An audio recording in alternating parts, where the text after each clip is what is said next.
नमो भगवते वासुदेवाय। वैशाख मास महात्म्य के 9वें अध्याय में आपका स्वागत है। अब सुनिए आगे की कथा। कामदेव का भस्म होना। मैथिला ने कहा, हे मुनि, काम जो भस्म कर दिया गया था उसका दोबारा जन्म कैसे हुआ?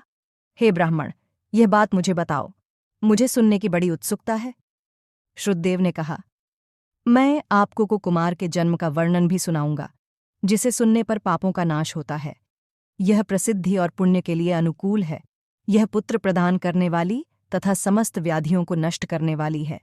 परंतु उससे पहले मैं आपको काम के भस्म होने की कथा सुनता हूँ। श्रुतदेव बोले, हे मुनि नारद, एक बार कामदेव अपनी पत्नी रति और वसंत ऋतु को अपने साथ लेकर हिमालय पर्वत पर पहुंचे, जहां त्रिलोकीनाथ भगवान शिवशंकर तपस्या में मग्न बैठे थे। कामदेव ने शिवजी पर अपने बाण चलाए। इन बाणों के प्रभाव से शिवजी के हृदय में देवी पार्वती के प्रति आकर्षण होने लगा तथा उनका ध्यान तपस्या से हटने लगा। ऐसी स्थिति देख महायोगी शिव अत्यंत आश्चर्यचकित हुए और मन में सोचने लगे कि मैं क्यों अपना ध्यान एकाग्रचित्त नहीं कर पा रहा हूं। मेरी तपस्या में यह कैसा विघ्न आ रहा है। अपने मन में यह सोचकर भगवान शिव इधर उधर चारों ओर देखने लगे। जब महादेव जी की दृष्टि दिशाओं पर पड़ी तो वे भी डर के मारे कांपने लगीं। तभी भगवान शिव की दृष्टि सामने छिपे हुए कामदेव पर पड़ी। उस समय काम पुनः बाण छोड़ने वाले थे। उन्हें देखते ही शिवजी को बहुत क्रोध आ गया। इतने में काम ने अपना बाण छोड़ दिया, परंतु क्रोधित हुए शिवजी पर उसका कोई प्रभाव नहीं हो सका। वह बाण शिवजी के पास आते ही शांत हो गया। तब अपने बाण को बेकार हुआ देख कामदेव डर से कांपने लगे और इंद्र आदि देवताओं को याद करने लगे।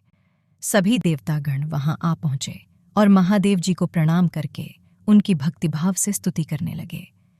जब देवतागण उनकी स्तुति कर ही रहे थे, तभी भगवान शिव के मस्तक के बीचों बीच स्थित तीसरा नेत्र खुला और उसमें से आग निकलने लगी।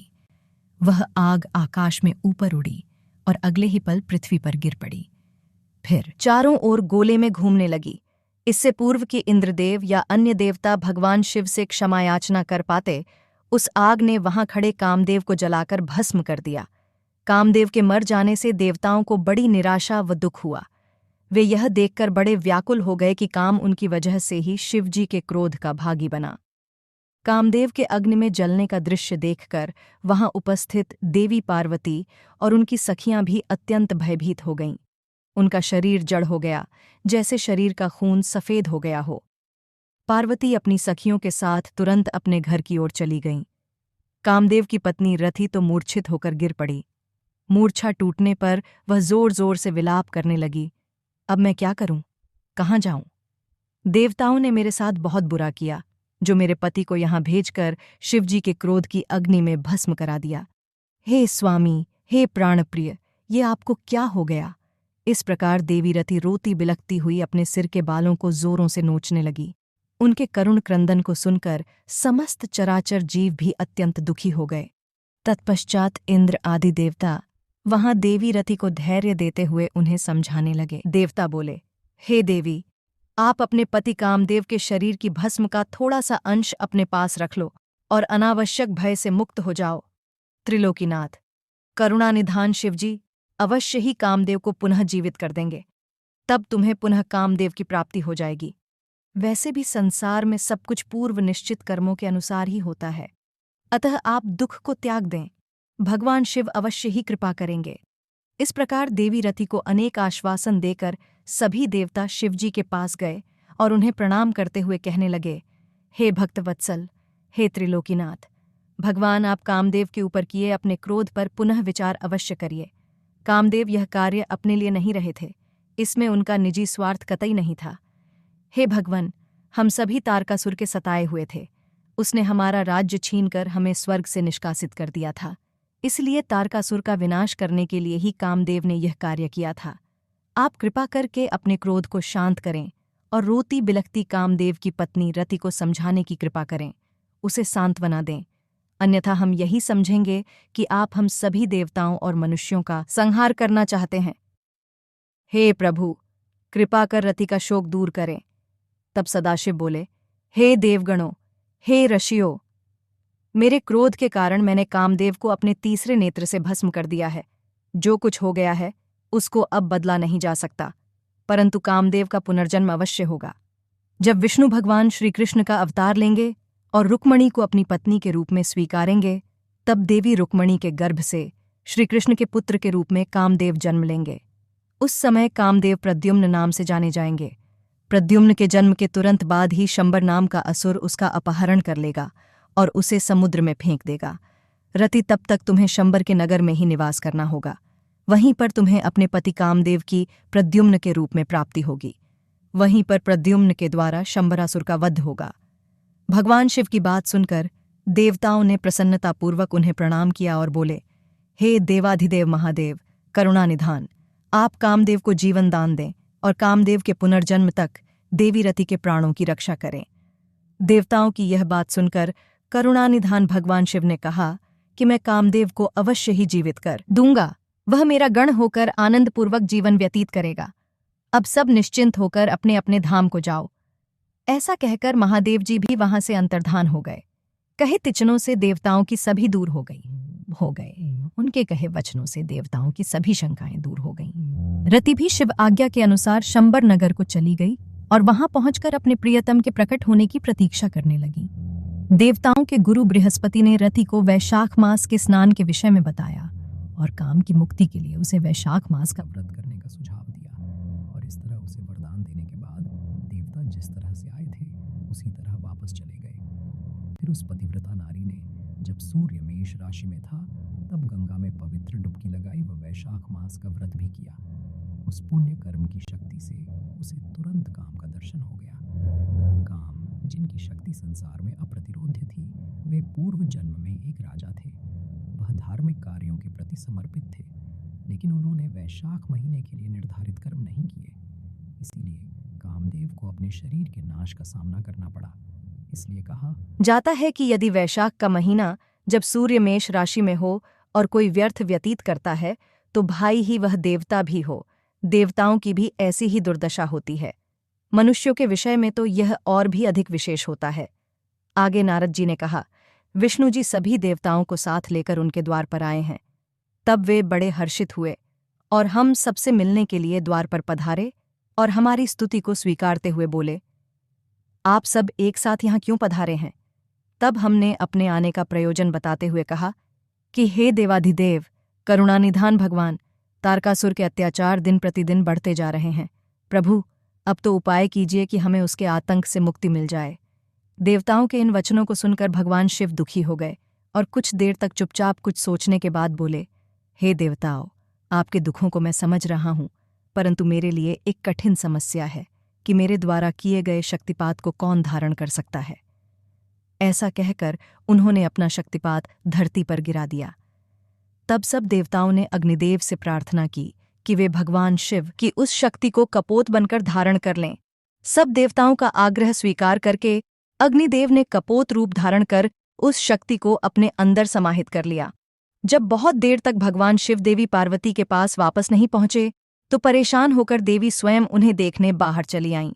वहां जब उन्होंने अग्निदेव को उस शक्ति का भक्षण करते हुए देखा तो वे क्रोधित हो गईं। उस समय उनकी आंखें गुस्से के कारण लाल हो गई थीं।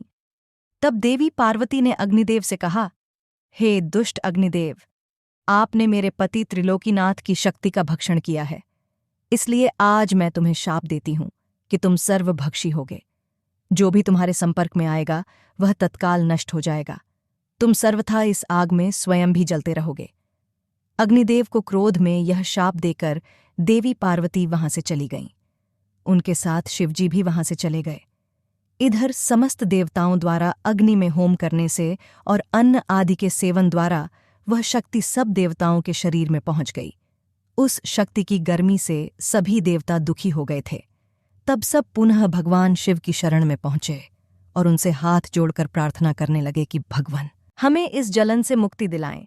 हम सबकी पीड़ा अनुभव कर उन्होंने हमसे कहा कि इस शक्ति के ताप और जलन को बंद करने के लिए उसे हमें अपने शरीर से वमन के द्वारा बाहर निकालना होगा। भगवान शिव की आज्ञा मानकर हम सभी देवताओं ने वमन द्वारा शिवजी की उस शक्ति को अपने शरीर से निकाल दिया। उसके निकलते ही सबने संतोष की सांस ली और महादेव जी की स्तुति करके उन्हें धन्यवाद दिया, परंतु अग्निदेव की पीड़ा किसी भी प्रकार कम नहीं हो रही थी। उनका हृदय जल रहा था। तब मैंने अग्निदेव को भगवान शिव की शरण में जाने की सलाह दी। मेरी बात मानकर अग्निदेवता ने भक्तवत्सल भगवान शिव की बहुत स्तुति की। तब शिवजी प्रसन्न हुए और बोले, कहिए अग्निदेव, आप क्या कहना चाहते हैं? तब अग्निदेव ने हाथ जोड़कर भगवान को प्रणाम किया और उनकी स्तुति की। तत्पश्चात वे बोले, हे देवाधिदेव, कृपा करके मेरे अपराध को क्षमा कर दीजिए। मैं बहुत बड़ा मूर्ख हूं जो मैंने आपकी शक्ति का भक्षण कर लिया। आप मुझे क्षमा करें और मुझ पर प्रसन्न हो। भगवान, मुझ पर कृपा कर इस शक्ति के ताप को कम करके मुझे मुक्ति दिलाएं। यह सुनकर भगवान प्रसन्नतापूर्वक अग्निदेव से बोले, हे अग्निदेव, आपने उस शक्ति का सेवन करके बहुत बड़ी भूल की है। अपने किए का दंड आप काफी समय से भोग रहे हैं, इसलिए मैं आपको क्षमा करता हूं। तुम मेरी इस शक्ति को किसी नारी शरीर में स्थिर कर दो। ऐसा करने से तुम्हारे सभी कष्ट दूर हो जाएंगे। यह सुनकर अग्नि ने दोबारा प्रश्न किया कि भगवान, आपका तेज धारण करने की क्षमता तो किसी में भी नहीं है। तभी नारद तुम भी वहां आ गए और अग्निदेव से बोले कि जैसा भगवान शिव की आज्ञा है वैसा ही करो। ऐसा करने से तुम्हारे कष्ट दूर हो जाएंगे। तब तुमने अग्निदेव से कहा कि माघ महीने में जो भी स्त्री सबसे पहले प्रयाग में स्नान करे, उसके शरीर में आप इस शक्ति को स्थित कर देना। माघ का महीना आने पर सुबह ब्रह्म मुहूर्त में सर्वप्रथम सप्तर्षियों की पत्नियां प्रयाग में स्नान करने पहुंचीं। स्नान करने के उपरांत जब उन्होंने अत्यधिक ठंड का अनुभव किया तो उनमें से 6 स्त्रियां अग्नि के पास जाकर आग तापने लगीं। उसी समय उनके रोमों के द्वारा शिवजी की शक्ति के कण अग्नि से निकलकर उनके शरीर में पहुंच गए। तब अग्निदेव को जलन की पीड़ा से मुक्ति मिल गई। समयानुसार वे 6 ऋषि पत्नियां गर्भवती हो गईं। उनके पतियों ने उन्हें व्यभिचारी समझकर उनका त्याग कर दिया। तब वे सब हिमालय पर्वत पर जाकर तपस्या करने लगीं। वहीं उस पर्वत पर उन्होंने कई भागों में मानव अंगों को जन्म दिया, परंतु वह पर्वत उनके भार को सहन नहीं कर सका और उसने उन्हें गंगा जी में गिरा दिया। गंगा जी ने उन्हें जोड़ दिया, पर वे उस बालक के तेज को सहन नहीं कर सकीं और उसे अपनी तरंगों में बहाकर सरकंडे के वन के निकट छोड़ दिया। और उस तेजस्वी बालक का पृथ्वी पर जन्म हुआ। उसके पृथ्वी पर आते ही सभी को आनंद की अनुभूति हुई। आकाश में दुदुभियां बजने लगीं और फूलों की वर्षा होने लगी।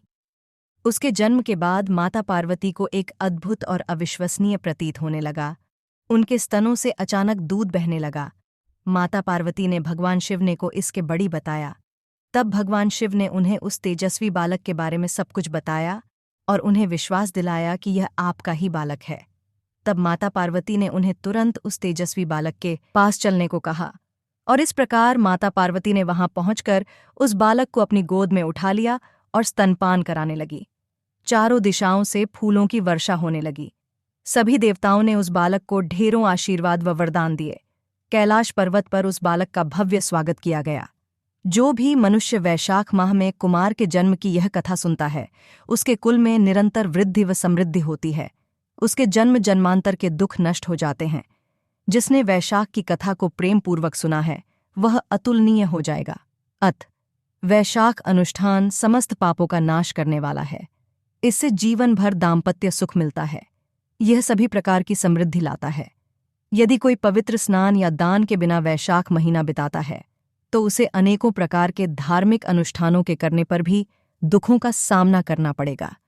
इसलिए वैशाख मास के दान और स्नान बहुत ही फलदायी और पुण्यकारी होते हैं।